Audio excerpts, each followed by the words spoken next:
your patients know what presbyopia is? There are people who are afraid of the press. Have you talked to your patients about multifocal contact lenses? I've heard the bifocal, but not multifocal. Exactly, not multifocal. Do you need help with your multifocal strategy? Learn more at the conclusion of this episode.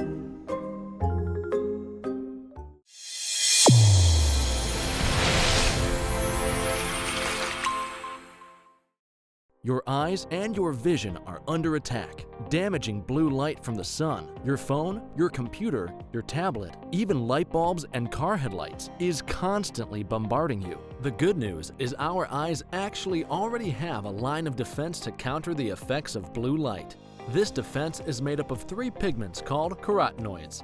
MacuHealth with Micromicelle, the only supplement with the exclusive patent on all 3 macular carotenoids and Micromicelle technology. With more screen usage and indoor time, myopia, also known as nearsightedness, is increasing and getting worse in children. Now, certified eye doctors can prescribe MiSight One Day, the first and only FDA-approved soft contact lens to slow myopia progression in age-appropriate children. Visit CooperVision.com to find a Brilliant Futures certified eye doctor near you. Hello and welcome to the Open Your Eyes podcast. I'm Dr. Kerry Gelb, the host of the documentary Open Your Eyes. If you're new here and you like our interviews, press like, subscribe, share, and hit the bell to get notifications of great new interviews.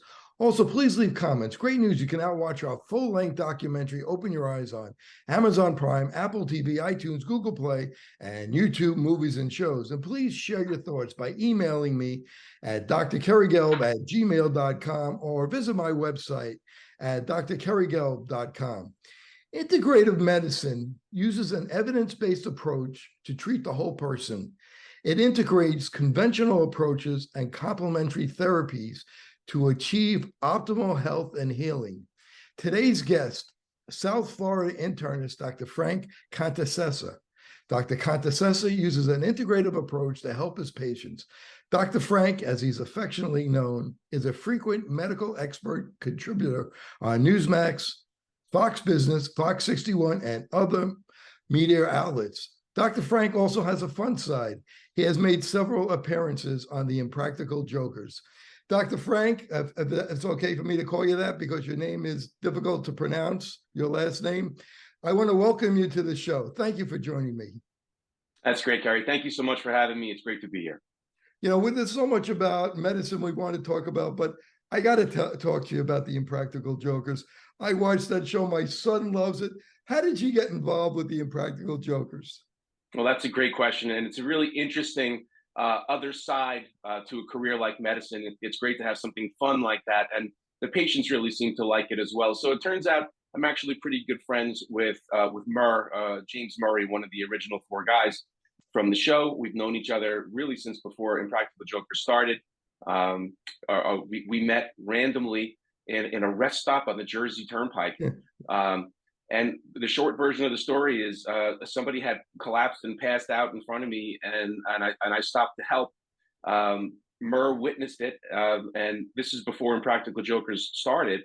And so his pre-Jokers job was he was a developer for a reality TV company. So he watched me in action, and he saw me kind of manage the situation, and he came up to me afterwards. I was on the way out, and he said, what kind of doctor are you? Where do you practice? Like I said, what are you, a lawyer? What do you want from me? And he was a developer, and we actually pitched a reality show before Impractical Jokers started, centered around me, which obviously never happened.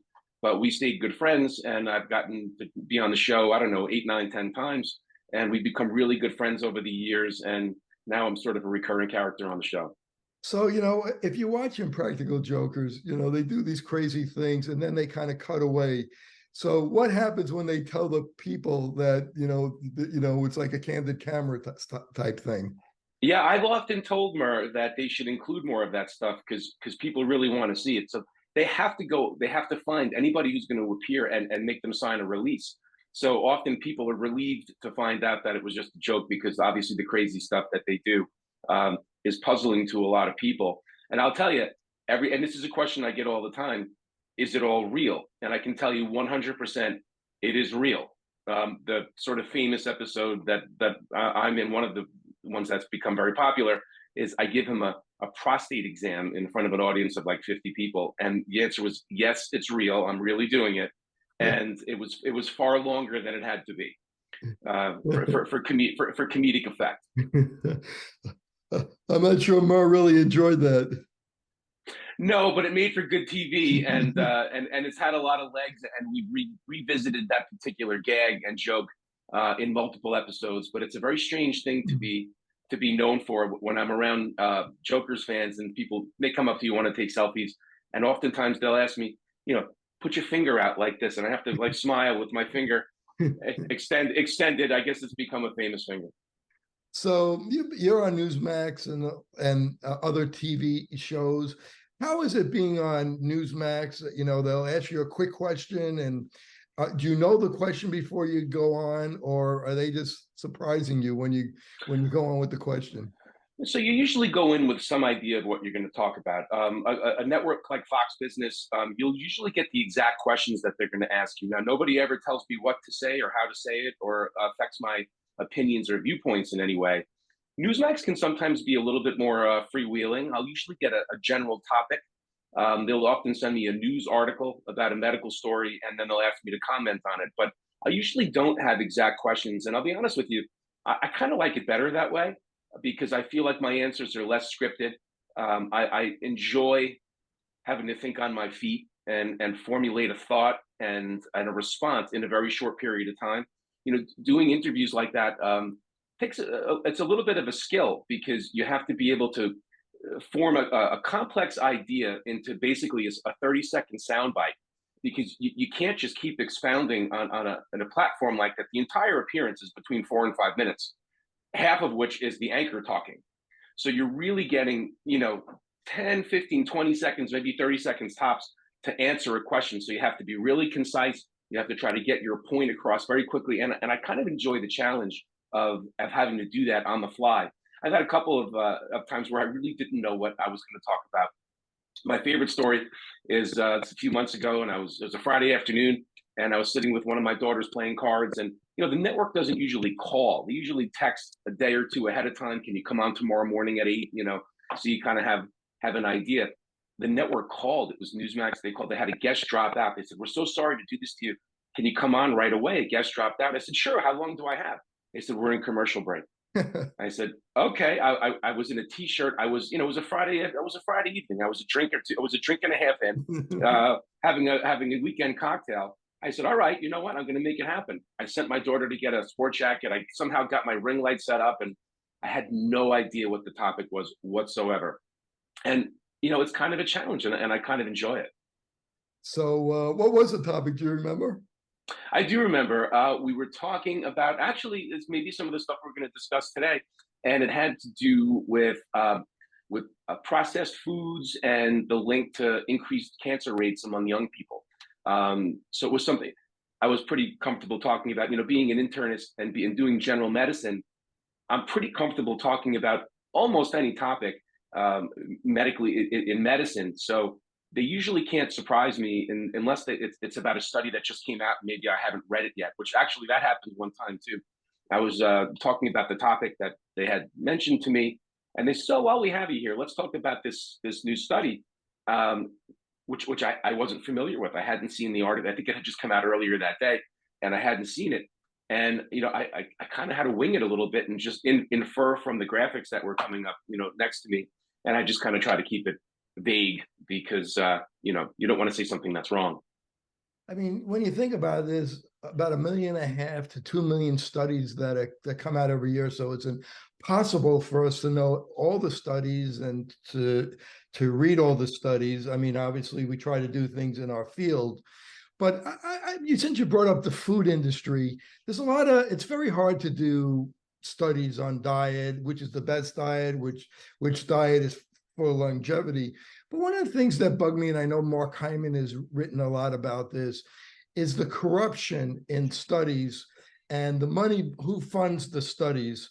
Like, for example, like Coca-Cola is funds the American Diabetic Association, and Right. the Diabetic Association would say like a small can or a small bottle of Coke is okay because they're funding it, you know. And I know these organizations need funding, but how do we know when we could trust the study and when we can't trust the study? I think a lot of times with physicians, we kind of know because, you know, it just doesn't make any sense when they tell you that sugar is good for you. You know, we know that sugar is not good for you. But in general, as a physician, you're reading through the studies, you want to help your patients. How do we know when a study is something we could kind of say, yeah, this makes some sense to us? Well, it's just like you mentioned, Carrie. You have to look at the source and who's paying for it. I always look at the source of the publication that it's coming from. Is it a reputable publication? And where's the funding coming from? And like you said, so much of the industry is funding these studies that you have to be skeptical. And again, like you said, when the findings don't make any sense, then you have to look for other sources. Now, science is ever evolving. You know, that's why even during something like the COVID, when they said, no, this is the science is settled. Science is never, ever settled. My old partner in New York and my mentor had a great expression, which I've taken out. I always give him credit for it, but I use it all the time. He says, you know, up to half of what I tell you might turn out to be wrong one day. I just don't know which half. And, you know, like even I've been out of medical school for 25 years. And a lot of what I learned as gospel and just the truth in medical school, well, the protocols have changed. And it says, you know, it turns out that that's not true. And you have to constantly be evolving. And, you know, science is never settled. There is no consensus in science. You have to be open-minded and accept the results no matter what they are. So that was one of the things that bothered me, and it still bothers me because, you know, science is never settled, and you hear that in the news all the time. You know, it's funny that you bring that up. You know, as an optometrist, you know, patients talk to me and they'll talk to me about their internist, they'll talk to me about their cardiologist. And because of the pandemic and how COVID was treated, a lot of patients have lost confidence in a lot of doctors. And I was wondering if you could comment on that. And, you know, this is something that I'm actually kind of passionate about too. I think one of the greatest tragedies and one of the greatest things that have gone on, other than people losing their lives and the actual sickness, was the erosion of faith in public health and the trust in public health, because the authorities that we trusted in the past, they lied to us. They lied to me, they lied to you, they lied to the public because they didn't think we could handle the truth. And, you know, that really, I think, is going to have ripple effects for a very, very long time. They basically came between patients and their doctors. You know, to me, there's nothing more sacred than the doctor-patient relationship. It's a very, very unique relationship. And there's really nothing else like it. Because if you think about it, a doctor and a patient, it's unique because I have to care, the fiduciary responsibility to care about that patient. But I'm a stranger. So that relationship, it goes above and beyond, you know, doing a service for somebody. I genuinely care about that person's well-being and doing the right thing. But we're not friends. We're not family. It's a different kind of a relationship, and that's sacred. And to make medicine work properly, that relationship has to be intact, and that has to be the foundation that everything else is built on. And what happened in the last couple of years was an erosion to that foundation, because now people have taken it upon themselves. You know what? Now I don't trust anybody. Whether even people like me and you, who were trying to do the right things, trying to get the right information. I remember, you know, early on in COVID, because I kind of broke with the orthodoxy early and said, wait, there's something wrong going on here. I don't trust Fauci anymore. I don't trust the FDA anymore. And then when a lot of medicine was still kind of going along with the orthodoxy, and thankfully, I think that's really changing now. But early on, and really up until fairly recently, the orthodoxy was in control. And if you broke with that, you know, you ran a lot of risks. And so patients would sometimes say to me, you know, but other doctors are telling me, you know, something different than you're telling me. You're telling me that I'm young and healthy. I really don't need to do anything else. They're telling me I should do this, that, and the other thing. Why is it different? And I came up with a great analogy to describe why I was why I had different opinions. And I said, the kind of doctor I am, I'm a maitre d', I'm a waiter. I'm out here working the room, I'm serving the food, I'm serving the public. I'm not a chef, meaning I'm not a research scientist. I'm not in the lab with the test tubes. I'm not in the kitchen making the food. So most of my career, I trusted the chefs. You guys cook the food is good, I'll serve the food. So that means like the FDA, the professional organizations, they vetted a drug, they tested a product. Even though they made mistakes sometimes, I really felt that their heart was in the right place. And sometimes they got it wrong, fine. But I don't believe that anymore. I don't trust the chefs anymore. I would tell them, your other doctors are still trusting the chefs. I don't trust the chefs anymore. Now I have to do my own cooking, meaning I have to do the research. I have to look at the data myself because I don't trust what comes out of the FDA, the CDC, the professional organizations, and certainly not big pharma, because it's all corrupted by the money now. So now I have to go to bed at night and put my head on the pillow, knowing that I gave my patients the best advice that I could based on whatever I know. So that means I have to go out and seek the truth. I have to seek the right information myself. To me, it's almost like the pharmaceutical companies is almost like when you go into a casino, intermittent reinforcement. Sometimes you win, sometimes you lose, but when you win, you keep coming back for more. You don't always lose and you don't always win. And the pharmaceutical companies are like that also, because sometimes they have really good medications that really help a lot of people. And sometimes it's not the case. They have medications that actually hurt people. And absolutely, it really is our job as doctors to try to figure out, when is this medication, who is it going to help, who is it going to hurt? And we kind of, the buck stops with us. But like you say, it stops with the waiter. Absolutely. And I think that also leads to the philosophy that a medication and a prescription isn't always the answer. And I think we've become primed now that you have to walk out of the doctor's office with a prescription for something. And I even run into this, certainly, it's cold and flu season now. And when a patient comes in with a viral upper respiratory, a routine cold, a lot of times people, if they don't walk out with a prescription for something, they feel like, well, what did I come here for then? And I have to explain to them that, listen, you don't need this medication. There's no reason to take it. When I meet a new patient for the first time and I try to tell them about me, and I said, listen, I'll never make you take something you don't need. But if I tell you to take something, you should probably take it. Because I'm judicious, I'm conservative with medications. If someone has high blood pressure, the first time I meet them, they don't walk out with a prescription for blood pressure medicine. We'll sit down, we'll go over an exercise plan, we'll talk about weight loss, we'll talk about diet. And I'll give that at least a few months to see if a patient can reduce those things on their own. That doesn't always work. That's not always the case where that's successful. But the knee-jerk reaction for somebody to walk out with a prescription, it's lazy medicine. It's urgent care medicine. And that's not the way it's supposed to be. That's not the way it should be. I want to bring up the GLP-1 agonists, the Ozempics, the Wegovy, Mounjaro, the new GLP-1 agonists. And to me, that drug it's been getting a lot of very bad press lately.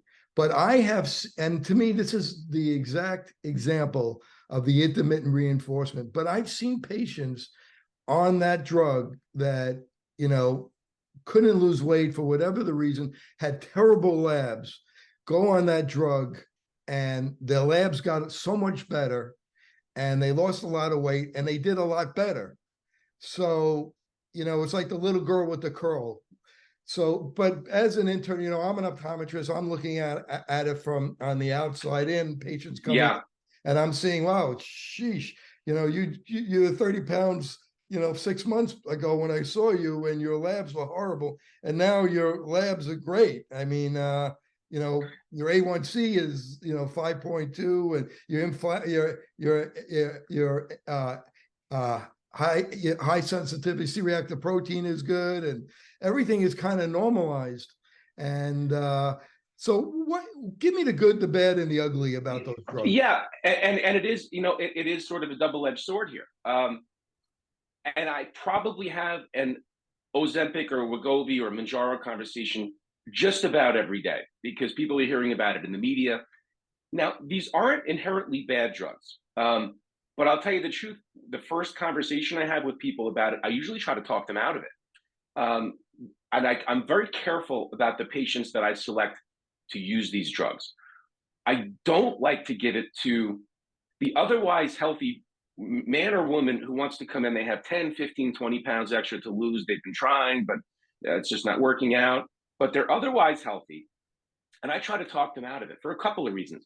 I actually think that these drugs are actually very good diabetes drugs. For a diabetic or a pre-diabetic or people who have metabolic syndrome, I actually think they're a very good choice. But for the 50-year-old, otherwise healthy male or female, it's like, oh, I just need to lose that extra 10 or 15 pounds. I usually talk them out of it. A couple of reasons. The first thing I usually ask them is, all right, well, you plan on taking this drug for the rest of your life? And they say, well, no, I don't want to take it for the rest of my life. I just want to take it for 3 months, 6 months, just to I just want to jumpstart. Everyone just wants to jumpstart the weight loss. I said, well, okay. Well, and there's actually some really good studies that just came out recently that most people, if they discontinue the drug, unless they make the associated lifestyle changes like improving your diet and exercising more, the weight comes back, which makes sense. So now for a diabetic or a pre-diabetic who's probably going to stay on this drug long term, it's a good choice. It works well. It lowers the A1C. They lose the weight, and their metabolism usually improves. But there's a downside too. Number one, a lot of people, especially when they first start, they feel pretty lousy. They feel pretty crappy. They get abdominal discomfort. They can get nausea. They enjoy their food less. There's also an issue about gastric motility. I don't want to get too lost in the weeds with boring shop talk, but one of the ways that it works is that it slows down gastric emptying. So if you think when you eat a meal, for about an hour, the stomach does its sort of washing machine churning, help break down the food and start the digestion process. After about an hour, this little sphincter, the little trap door at the bottom of the stomach opens up and the stomach empties out like a toilet flushing. And that's kind of when you start to feel hungry again. So these medications, one of the ways that they work is to slow down and delay gastric emptying. So it makes you feel fuller longer. Okay, that's fine. Problem is that it often is permanent. The decreased motility and the way that the gastrointestinal system moves food along can often shut down, and sometimes it's permanent, even if you stop the drug. So it's a relatively small risk, but it's there. So for an otherwise healthy person to run the risk of developing something permanent, that's something to think about, particularly in the sense that if you stop the drug, most often the weight comes back, unless you're making those lifestyle changes. So I used to tell these people, well, why don't you just make the lifestyle changes then? Let's really look at your diet. Let's really work on it. And if you can tell me that I've done all of these things and you've made an honest effort, then we can talk about the drug. So I'll usually give them 3 months, 3 to 6 months to really try to refine their lifestyle. And if that fails, and I really believe they've tried their best, I'll say, okay, fine, let's try the drug. One thing I've noticed, those patients tell me they get very bad heartburn, and they get this terrible heartburn. So now they have to take heartburn medication, and then you have to worry about that. Kerry, there's no free lunch, right? Every drug has some sort of an effect. There's very few situations in life and in medicine where you get something for nothing. So sure, you want a positive effect. Well, chances are you're going to create something else too. There's a lot of downsides. An increased risk for pancreatitis. Certain people who have certain types of cancers in their family, multiple endocrine neoplasias, and certain types of thyroid cancers can run the risk of increasing those cancers. And also, if you look at people who've been taking these drugs, yeah, they lose weight, but oftentimes they lose the dimensions of their face. They get, it's called Ozempic face now, where they look a little bit drawn. And don't get me wrong, I've had successes with this drug, but I don't want it to become the knee-jerk reaction when somebody needs to lose weight. Now, the American Pediatric Association is just recommending this to overweight teenagers. I don't want every overweight teenager on these drugs. First of all, are you going to stay on it for life? And if not, let's just teach kids how to be healthy. Listen, when we were younger, there was like one fat kid in the class, right? Everybody else was thin and lean and healthy, even if they weren't athletes. Most kids were lean. We have to look for the sources of these problems, and maybe that'll lead us into some of these other topics like food and the food industry, and that we were completely misled back in the 70s and 80s about the food pyramid, and now the new revised one that came out is even worse. So, I would really love if we could focus our efforts, and maybe people like me and you who have a little bit of an audience and a platform can really try working on people's attitudes towards lifestyle, because it really stems from that. Good health is built entirely on lifestyle. And it's so doable. Now, listen, some people have genetic predispositions towards certain things, and some people have genetic predispositions towards obesity or diabetes or heart disease. But it's like, listen, I love analogies. So it's like playing poker. Everybody gets dealt a hand with genetic cards. Some people get a better hand than others, but it's also how you play the hand. So let's teach people how to play those cards better. And then if they still have a lousy hand, that's when we step in with medicine and pharmacology and see how we can help those people.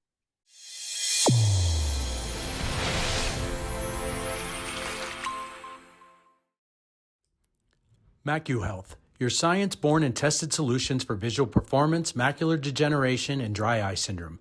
New products coming soon. Embrace the science. 60% of Americans have at least one chronic disease. 80% of Americans over the age of 65 have at least one chronic disease, and 40% have more than one chronic disease. So where have we gone wrong in with our lifestyle? I think it's a multifactorial thing, but I think the biggest thing is our diets. I just read a great article about the downfalls and the pitfalls of oils, the different types of oils that the food industry is using. And if you talk about, the unhealthy oils like seed oils, sunflower oil, canola oil, soybean oil, that the food industry is using to prepare all of the processed foods that people eat. If you look back, these oils really didn't exist in large amounts prior to, say, the 1950s and 60s. They were out there, but that's when they really started to come into wide use. If you look back at the statistics, going back 100 years, the three things that are killing us now, obviously cancer, but it's heart disease, diabetes, and obesity. They hardly existed 100 years ago. Even though people ate lard and they cooked in tallow and lard, they ate butter and they used full fat foods. They didn't really have the kind of heart disease. It's kind of opposite what we were taught to think.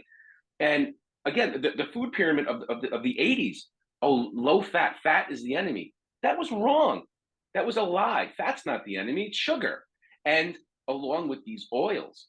And if you compare the statistics of these chronic diseases that you're mentioning, autoimmune diseases, cancers, heart disease, and diabetes, they've all skyrocketed since these oils started to come into common use. So I think what's causing this is what we're putting into our bodies, mainly through our diet. And because people just weren't taught, we're also live more sedentary lifestyles. Everybody's job today is on a computer. Whether, used to be, you typed if you were a secretary and you weren't sitting in front of a computer. Everybody's job, yours and mine, is in front of the computer now. So we just need to do a better job of teaching people of how to live a healthy lifestyle, because it really isn't that complicated. It's fairly simple. Our grandparents knew how to do it. My grandparents, thankfully, all lived into, with few exceptions, and my relatives, into their 80s, 90s, and even close to 100. They didn't go to the gym. They didn't watch their diet like we tried to. They just ate what was there, but what was there was good, whole, fresh foods without the preservatives, without the chemicals, without the poisons that are being added into our food today. I just did a story not too long ago on Newsmax about how the European Food Agency, basically the European equivalent of the FDA, they ban dozens of ingredients in Europe that we allowed into our foods. So even companies, big companies that are American companies like Heinz ketchup, right? If you go buy Heinz ketchup in Europe, it's not the same formula as Heinz ketchup here, because there are ingredients that we allow into our foods that Europe is like, wait, you're not going to put that into our food. That causes cancer. Why would we let that into our foods? They're confiscating American-made products that contain these ingredients, but we let them into our foods. So that has to change too. I think the influence, you can look at big pharma, but it's also big agriculture and big food that's causing the problem. It's coming to light now about glyphosate, right? And the genetically modified foods that were and this is something I found out not too long ago. And I'm trying to educate myself on these things. I try to stay up on these things. But so Roundup, right? That's the glyphosate. Everybody sees the commercials for Roundup, and if you cause leukemia, lymphoma, all these cancers from glyphosate. Well, did you know that they drown a lot of our food in glyphosate? So the corn industry, right? So about 25 years ago, they started to spray the cornfields with glyphosate. It's a weed killer. So it's to help kill the weeds to not compete with the corn, so the corn can grow better. So they used to hire 100 guys with backpack sprayers, go up and down the rows once or twice during the season to kill the weeds so the corn can grow better. Okay, that was bad, but not too terrible. Then somebody said, it's expensive to hire all these guys to go up and down the rows. What if we could hire one guy in a plane to spray the hell out of the whole crop? What if we could make the corn resistant to the Roundup so that we could spray everything, kill all the weeds, the corn would live because now the corn is immune to the glyphosate? Well, that's just what they did. They created Roundup ready corn so that they could go through and spray the fields multiple times a year. So our food is coated in this cancer-causing chemical, right? 98% of the corn that we consume in this country is now genetically modified Roundup ready corn. Nobody knows that. Maybe we would think differently if we knew that. All of these ingredients that are going into our food, even a lot of organic food. So I've made the switch. I used to think that this organic thing, it's a waste of money. It's the more research I do, it's not.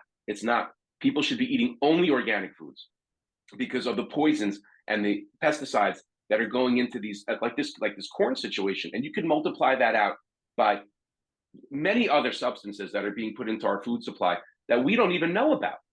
Because maybe if people knew about these things, they'd make better choices. So, gosh, it's really a complicated thing. That I think the decline of our overall health is multifactorial, and we really have to do a better job.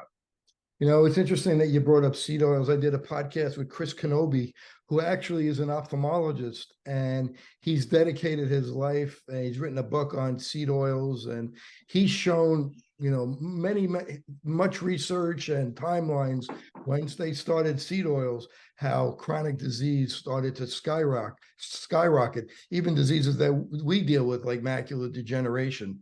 But they all run together: macular degeneration, cardiovascular disease, diabetes, stroke, Alzheimer's. They all run together. And you talk about glyphosate. I did a podcast with Carrie Gillam, and she was actually in the movie that we did. And, it's unfortunately people don't know about it because politics gets involved. And the politicians, somehow there's lobbying money goes out there. The politicians must be paid off somehow to keep this stuff. So people, the general public, doesn't know about it.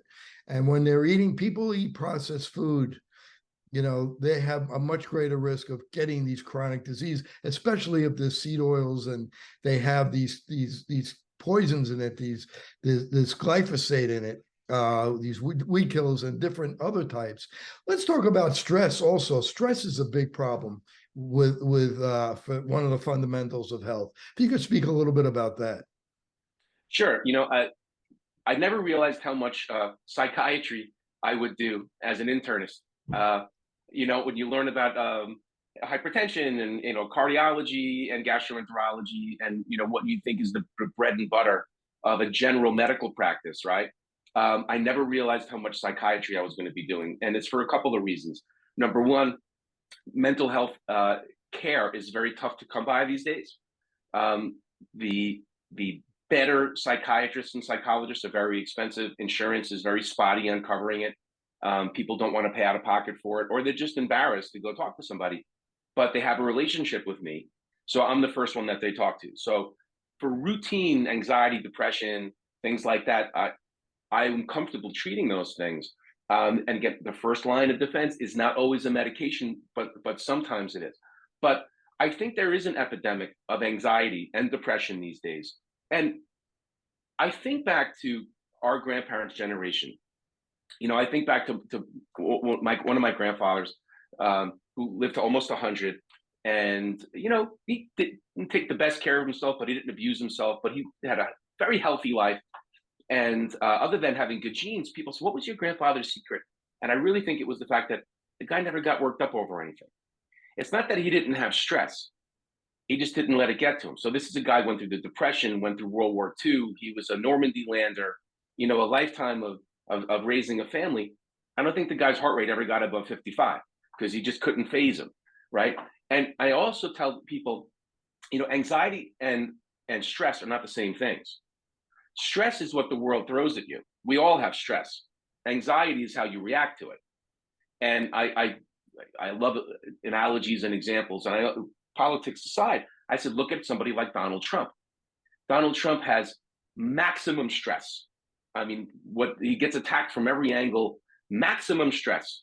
I don't think the guy has any anxiety at all. Then you have the average Palm Beach housewife. We don't really have any stress. We don't have stress. We have a gazillion dollars and my kids are healthy. We live in a beautiful house, but I have anxiety and I need Xanax. Usually it's a little bit more proportional than that, but it doesn't have to be. And I think that the way that kids are raised today, and this is really going back to even when I was born in 1975, and it was you're special and life is supposed to be wonderful all the time. And and now it's all instant gratification with the internet and, Amazon, something could be here and, later today. I could order it in the morning. It's going to be here later today. Remember when we were kids, you ordered something, please allow 4 to 6 weeks for delivery. So I think the fact that we expect life to be wonderful all the time.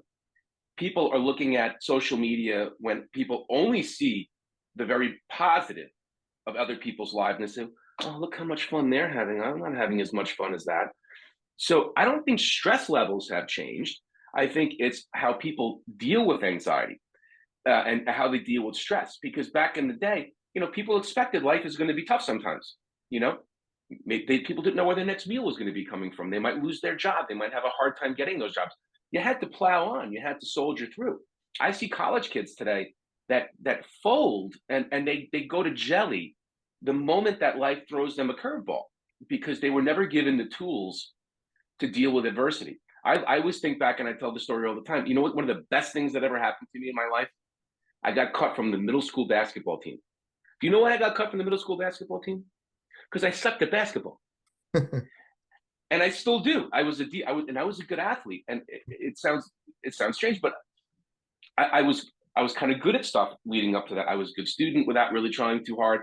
I was a good athlete in most sports. I was popular. I was outgoing. I had friends. So I said, boy, life's going to be pretty easy. I got this mastered. And I got cut from the middle school basketball team. They actually had cuts. And I remember going to see the coach's window. They had the list on the thing, and I wasn't on the list, and all my friends were. And I went home, and I was upset. And my dad saw me, and he said, "What's the matter?" And I said, "I got cut from the basketball team." And he said, "Yeah, of course you got cut from the basketball team. You're terrible at basketball." And he said, "Listen, you got two choices." I said, "What?" He says, "If you really like basketball, you can work hard, you can practice, you can get better and try again." He said, "Or you realize that's not your thing. And you can't be good at everything in life. Life isn't always going to throw you, the easy to hit pitch. So you got to roll with the punches. Forget basketball. It's not your thing. You're good at a lot of other things. Focus on those things." But today, everybody gets a trophy. Everybody participates. Let's not worry about grades and let's not worry about, entrance exams. No, life is tough. A job like ours, right? Do you want somebody who didn't pass all their exams legitimately? Somebody who didn't do the training and didn't do the work? Do you want an airline pilot who just got swept along because we don't want that guy to feel bad?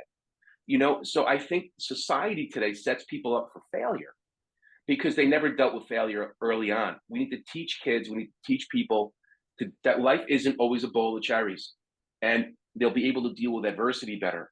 And that's the failure that I see in society today. And is there any message that you give to that housewife that comes in and that has all this anxiety, but, you know, has a pretty good life? Anything that you say to them to put some reality into them? Yeah, sometimes it's just a matter of putting things in perspective. And I think one of the happy side effects, one of the benefits of doing a job like ours, when you're dealing with patients all day, I have a very unique window into the lives of very many people. I have a smaller practice now in Florida. I have more of a concierge practice. But in New York, up until a year or two ago, I had 4,000 patients, and I had a unique window into their lives, not just the Instagram view of these people's lives. So when people on the surface look like everything's wonderful and their lives are absolutely perfect, I know the truth. I know what's going on in their lives, not only just medically. They're having trouble with their marriage, they're having trouble at work, and the facade that the world sees isn't accurate. So I kind of go home at the end of the day after having dealt with other people's problems all day long, saying, you know what, I have my stuff to deal with. I have stress too, but I'm pretty good. And I think it keeps my problems in perspective when I see what patients are dealing with, whether it's medically or even just in life in general. When you deal with a lot of people and you say, wow, that person's got a lot on their plate and they're dealing with it. I don't have anywhere near that. So I try to tell these people, look, listen, in the grand scheme of things, let's take a step back and let's really look at what your problems are. Let's look at them one by one. And maybe they're not as bad as you think. And you have to try to take that step back and gain perspective on problems. Now, sometimes they are. And listen, sometimes people need medication. Here's another analogy that I use with people with anxiety and depression. So let's look at something like blood pressure. So we were talking before about not everybody who walks in the door gets a blood pressure pill if their blood pressure is high. But some people, no matter what you do, they're a healthy weight. They live a healthy lifestyle. They eat a healthy diet. They exercise, but they still have high blood pressure because it's in their genes. It's in their makeup. Well, anxiety and depression work that way too. Some people have anxiety and depression because they're getting divorced and they lost their job and their dog died. But some people have anxiety and depression when everything is good, and it's more of a chemical imbalance. So, everybody's different. There is no I don't like cookie cutter medicine. I don't like cookbook medicine. These if A then B, if C then D. Medicine is not like that. You have to look at the whole picture. And you kind of talked about this at the top of the podcast, that the approach to medicine where everything is a protocol, everything is a cookbook, that's terrible. Fine, let the AI doctor do that. Let Dr. Google do that. That's not the way I practice. You have to look at the person as a whole. So if I sit down with somebody and I go through their life and I've met with them a few times and you kind of talk things out and like, you know what? I think you actually do need some Lexapro. And I think it's going to really help you. I'm not averse to prescribing medication. I'm averse to over-prescribing medication. So if you can select your patient population for a certain treatment, that's what it's supposed to be. I mean, these drugs are there for a reason. I just don't like when they're overprescribed and people it's lazy medicine rather than taking the time to go through people's problems and say, here's your prescription. You'll feel better in a couple of weeks. The WHO, not that we should trust what the WHO says, but the WHO says aging is a disease now. And, there's normal aging and there's pathological aging. And a lot of people in our country age from a pathological point of view. They get very frail. They live 20% of their life with a chronic disease. They live 20% of their life, quite sick. And I don't think they realize why. They just think that many times I just was dealt a bad set of genes or a bad set of cards, where their great grandparents lived to 100. They lived healthy. When I did the movie, when we went to Costa Rica and we were in one of the so-called blue zones in Nicoya, these people were living to 100 and they were healthy and they were vibrant and they're chopping wood. And, what makes them different than our Americans that are living with such frailty, and their muscles are shrinking, they're sarcopenic? Why is this happening to our people? Well, I have an interesting observation having moved from New York to Florida. I spent most of my life in New York, in the northern suburbs of New York City. And now I've been in Florida just over a year. And I have a fairly elderly population in my practice here in Florida. And my observation is that the older people living in Florida are much healthier than the older people living in New York. And I think that's for a couple of different reasons. Number one, they're more active, they're more engaged. So, being old in Florida is like spring break for old people. They're together with friends. They go out at night. They play pickleball with their friends during the day. They play golf. They go boating. They go fishing. They're outdoors. They get more vitamin D. 5 months of the year in New York, people don't leave the house. They're going to slip on the ice. It's too cold. I don't want to go anywhere. 5 months of the year in New York, older people, they're basically like shut-ins. So they're vitamin D deficient. They are disengaged from friends and society and activities. Whereas here in Florida, it's a much better environment for people to be more active. They stay engaged. They're doing stuff. So I think that goes to Costa Rica, and there are places in Europe, Italy and Greece, where you have people living much longer. But it's a combination of the lifestyle. They're eating better foods. They're eating less processed whole foods, the Mediterranean diet, right? And they're more engaged. People, they sing and they dance, in other cultures, and they enjoy the company of other people. So I think it's multifactorial, but I think it really comes down to lifestyle and diet and just staying engaged and busy. The worst thing that somebody can do when they tell me, "Hey, I'm retiring. What are you going to do?" I'm like, "I'm retiring. What are you talking about?" But what's your plan? You should never just retire and go sit on the couch. You have to have something to fill your time. You have to have a reason to get up in the morning. I remember years ago in New York, I had a patient. So I'm 49 now. This guy was probably like 45. And he was a local policeman. He did his 20 years. And he says, "Hey, Doc, I'm retiring." And I says, "Great, that's exciting. What are you going to do?" He looked at me like I was crazy. Says, "I'm retiring. I'm moving to North Carolina and I'm retiring." I said, "Okay." And, he was like 45 years old. I said, "So you're just going to like sit and watch Judge Judy all day?" And he says, "I'm going to do nothing." I said, "Okay, fine." And the guy kept in touch with me. Every so often he'd come, if he was in New York, he'd come in for a physical. And every time I saw him, he was getting heavier and heavier and fatter, more swollen. And I said, "I don't want to break your chops about it, but, what's your average Tuesday like? Is it literally like Price is Right and like that's it? That's it?" He says, "Yeah, I watch a lot of TV." He said, "Maybe I go to the store." I said, "Listen, you're going to be dead or crazy in the next 3 years." And I don't know what happened to him. I never saw him again. But the fact is, you got to stay engaged. When people retire, the healthiest older people I see are either still working as they get older into their 80s and even sometimes into their 90s, or they find another outlet. They volunteer, even if it's playing golf. Like golf can be the thing that you dedicate yourself to. You just have to need a reason to get up in the morning. So you talked about diet a little bit. What is your favorite? Paleo, Mediterranean, keto, vegetarian, vegan? Do you have a favorite, or just eat real food? I usually tell people if it has a name, it's dumb. I said, if it's the blank diet, then that means it worked for somebody who wrote that book. Doesn't mean it's going to work for you. I actually like some aspects of a lot of those things that you just mentioned. I like the low carb aspect of paleo and keto. I do a little bit of intermittent fasting, but not the strict version. That I've been doing this for years, even before intermittent fasting was a thing. I think it's different for everybody.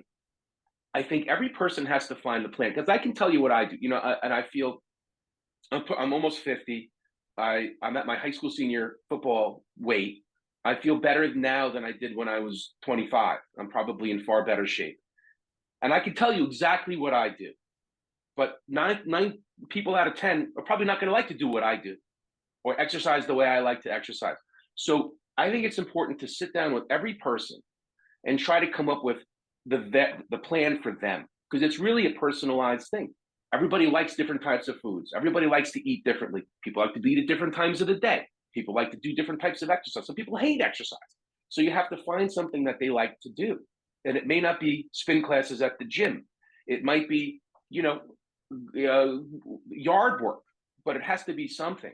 So I don't have one particular plan that I endorse. The Mediterranean diet, which isn't a diet, it's a lifestyle. I think if you were going to pick a plan, it's probably the best plan because it's really just healthy eating. It's whole foods, it's low sugar, it's lots of fruit, lots of vegetables, beans, legumes, things like that. A little bit of meat, a little bit of fish. We are omnivores. We function best when we eat a little bit of everything. I like meat. People say, "Do you eat meat?" I said, "Sure, I love a good steak. I just had steak for lunch." I don't eat red meat every day, but I do eat it. I like fish. I like chicken. I love vegetables. I think we function best when you eat a little bit of everything. So as far as one particular plan, no. Everybody, it's almost your own responsibility to come up with that plan. I'm working. It's going to take me a little while, but I'm actually working on a lifestyle book, kind of highlighting these things to say, listen, you can pick and choose. It's almost like being in the cafeteria where you pick a little bit of this and you pick a little bit of that, where there's an aspect of keto or an aspect of paleo that you might like that you can incorporate into your own plan. I try to tell everybody, if I'm trying to really reform somebody's life, I have somebody who's overweight, they have high blood pressure, they have high cholesterol, they're just unhealthy. I say, okay, listen, Rome wasn't built in a day. Let's go after the low-hanging fruit first. This is going to be an evolution. And I usually tell people, what's the very worst thing that you're doing in your life right now? It could be smoking. It could be, they're sedentary. They drink too much soda. I said, okay, let's pick one of those things. If it's smoking, that's always the first one I go after. But not many smokers left anymore. Okay, you drink soda. Fine. Let's eliminate soda. Let's do nothing else. Let's spend the next month getting you off of soda. All right. And then we'll work on the next lowest hanging fruit. What's the next worst thing that you're doing? And little by little, you build a healthy lifestyle. And here's another rule that I tell people all the time. If you're going to incorporate a change, if you're going to make a change to your diet, to your activity level, to your lifestyle, make sure it's something that you can sustain. Don't make a change and say, you know what, I'm completely giving up sugar for a month or two. That's ridiculous. You might lose some weight. It might be effective, but are you never going to have a piece of chocolate again? You're not going to have a piece of birthday cake on your birthday? You have to be able to balance these things out. So if you want to eat less sugar, fine, eat less sugar. One of my vices, I don't really eat junk food. I don't really like junk food. I like to have a drink or a glass and a half of wine with dinner every night. I have 2 or 3 on the weekends. That's my junk food. So if you came to me and said, hey, doc, I got this great new plan. You can eat this, you can eat that, but there's one thing. There's 0 alcohol. I said, you know what? I'm Italian. I drink red wine with Sunday dinner. I like to have a glass of wine here and there. I would never even consider trying a plan like that because I know I'd never stick to it. So when you're incorporating a change into your lifestyle, make sure it's something that you can live with. So if you're eating too much sugar, you have to set limits and say, I'm not gonna completely eliminate sugar from my diet, but I'm gonna focus on eating less chocolate. I'm gonna have less of this. I'm gonna eliminate maybe one type of sugar. And if you keep moving forward, if you keep improving, if you keep making small baby step lifestyle changes, after a short period of time, you're living a much healthier lifestyle. And the great thing is, it's self-fulfilling. The better you feel, the better you want to feel. So if one thing worked and you're starting to feel a little bit better, well, I wonder how good I can feel. So my lifestyle, which some people think is very disciplined, it's completely effortless for me because I've evolved this over 20 years where I keep, well, what else can I do? Maybe I can try this, maybe I can try that. And it's completely effortless. I can live like this for the rest. And you have to tweak it every so often too. As your body changes, you have to make, evolutions to the plan. But it's really not that hard. It's not that complicated. It takes this much discipline and the desire to want to be healthy. That's where you start at. You have to want to do it, and it has to become important for you. And I have so many motivational aspects to keep me going. Number one, I want to live a long and healthy life. I want to live well into my 90s or 100s, feeling good most of the time. But I also have to sit here and tell everybody else what to do. And I vowed I'd never be a hypocrite in medicine. I'd never be that overweight doctor telling everybody else that they should lose weight. I said, if I'm going to talk the talk, I'm going to at least try to walk the walk. You mentioned soda.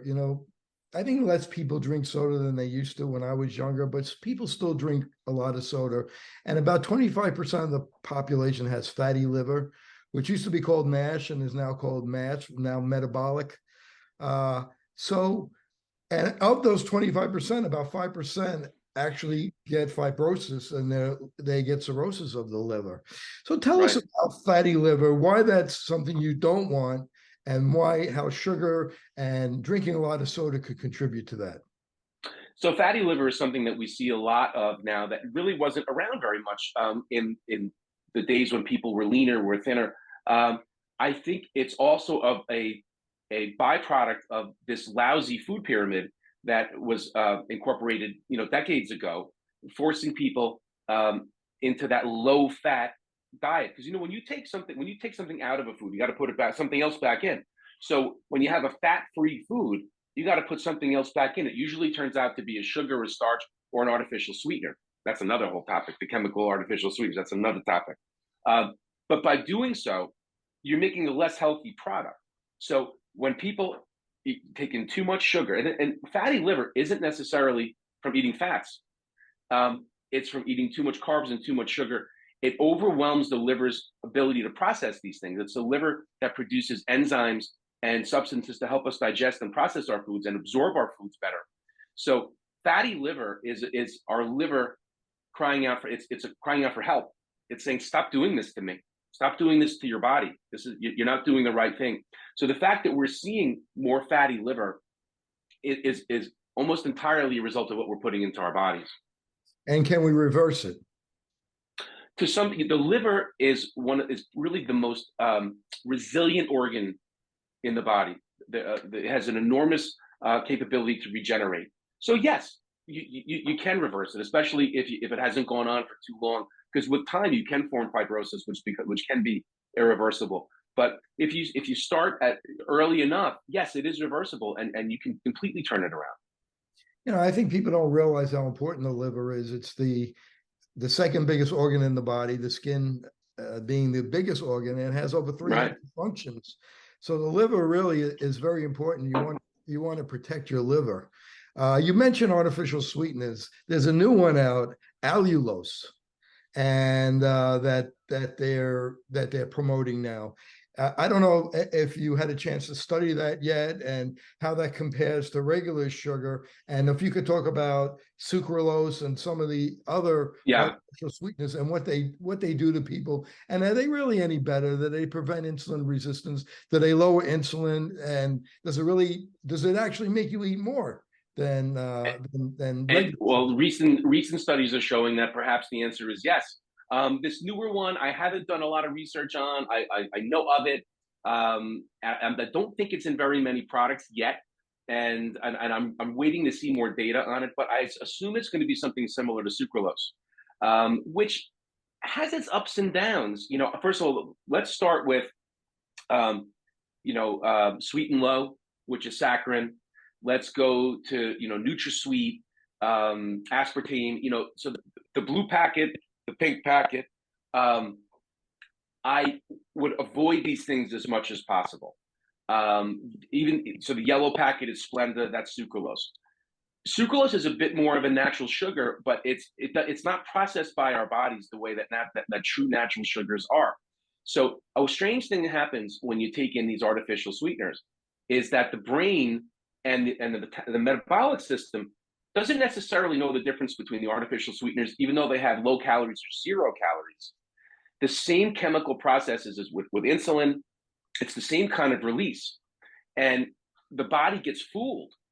And people will often end up taking in more sugar or more carbohydrates than if you just had a regular sugar product. Now, you should keep those at a minimum too.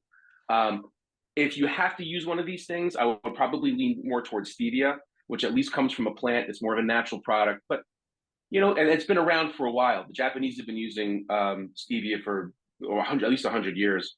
So if you had to use a non-caloric sweetener, I'd probably lean towards something like stevia. But again, there's no free lunch. All of these things have downfalls. Other countries are starting to see that, and we really need to get this stuff out of our food supply, because when you give people too much sweet food, whether it's natural sugar, whether it's artificial sweetener, it creates more cravings for sweet foods.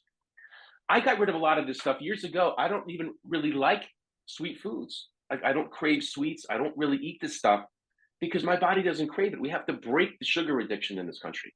I've noticed it takes about 3 days to break the sugar addiction. If I fall off the wagon, I start eating sugar and I start eating carbohydrates, at least for me. And I found that that's similar with a lot of my patients. If they could get through the first 3 days, then they can break the sugar, because apparently from studies, I think they're rodent studies, but sugar is actually more addictive than cocaine. Absolutely. Sugar. I don't think people realize that sugar should be characterized as a drug, because we really do become addicted to it, and it is difficult to break.